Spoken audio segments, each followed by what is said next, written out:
morning, good afternoon, good evening. Welcome back to the last couple slides of chapter 36, population ecology. We're talking about the differences between R-selected and K-selected individuals.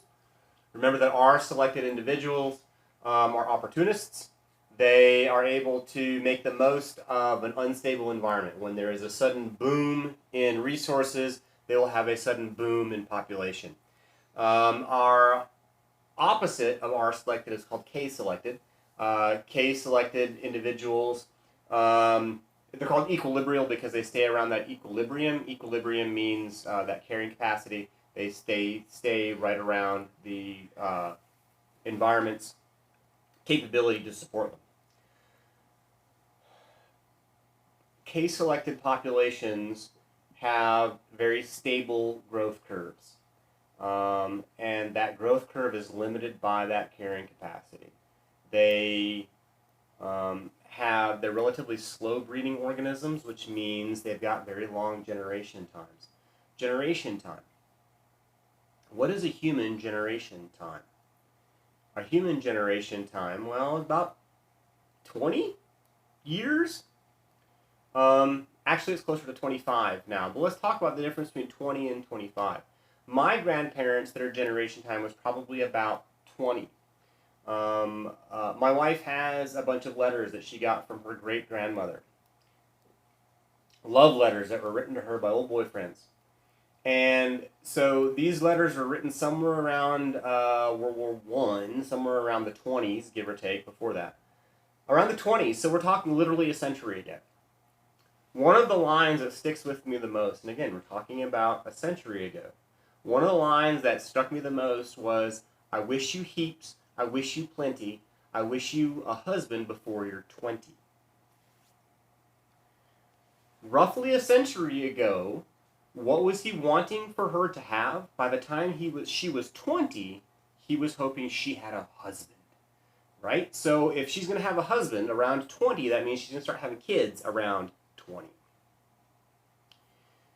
About a century ago, generation time for humans was about 20 years, which means that by the time a person was 20, they usually had their first kid. What is current generation time? Current generation time is about 25 years old. People are 25 before they have their first kid. In a century, if my generation time is 20, how many generations will I have in 100 years? And that is, I'll have 5 generations.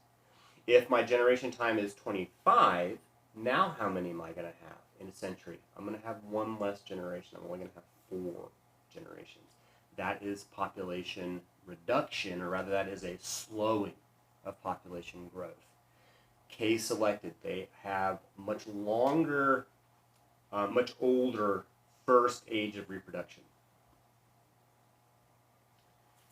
They tend to live in stable environments, stable and predictable environments. We talked about this already.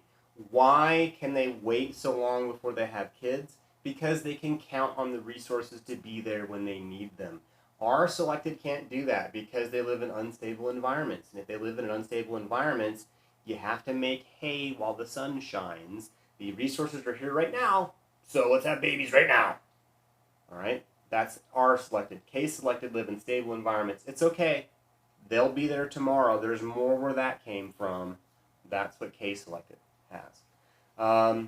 They tend to reproduce late, meaning that, again, that long or older age of first reproduction. And when they do reproduce, they tend to have small broods. They tend to have few children, 1 or 2.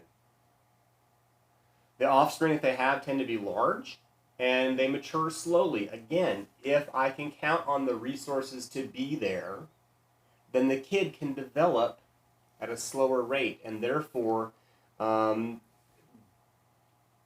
have a better chance at survival because they don't have to develop too fast. They can acquire more skills. They can be more, they can be better at surviving in their environment because they've had a lot of time to grow up in it. Offspring tend to be large as they mature slowly. K-selected kids tend to receive lots of parental care. The parents are hands-on, the parents stick around, the parents defend the child because they put so much energy into that one kid. They want to make sure that one kid lives. And so they tend to have lots of parental care. And we already said generations are relatively long. And examples of case-selected species would be like humans, whales.